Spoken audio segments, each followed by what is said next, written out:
Gusto mo ba na siya ay maging patay na patay sa'yo? Yung hindi siya mapapakali hanggat hindi kanya nakikita o nakakausap kahit sa cellphone man lang araw-araw? Kaya kung gusto mo na maging ganito ang partner mo sa'yo, na siya ay mas lalong maa-addict sa'yo at sobrang patay na patay sa'yo, ay gawin itong ritual na ibabahagi ko sa inyo ngayon. Basta gawin itong ritual na buo ang loob at tiwala mo. Ang gagawin mo lamang, kunin mo ang cellphone mo at hanapin mo ang larawan niya dyan sa cellphone mo. At pagkatapos, pakatitigan mo lamang ito ng maigi. Mag-focus at mag-concentrate ka at ibulong mo ang mga salitang ito. Pangalan at apelido, ikaw ay maging patay na patay sa akin. Malayo o malapit man tayong dalawa sa isa't isa. Ibulong mo lamang ito ng 3 beses.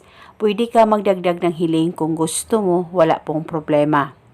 At pagkatapos, halikan mo lamang ng 1 beses ang larawan niya dyan sa cellphone mo pagkatapos mong ibulong ang spell. At paniguradong ngayon mismo, siya ay matatamaan nito at siya ay maging patay na patay sa iyo habang buhay.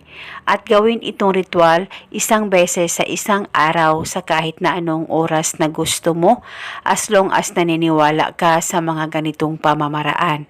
Pwede ito gawin bago ka matulog o di kaya pagkagising mo sa umaga o sa kahit na anong oras na gusto mo ay pwedeng gawin ang ritual na ito.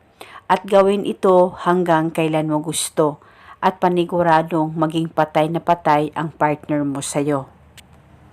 At pwede ka pa gumawa pa ng iba't ibang ritual na binahagi ko.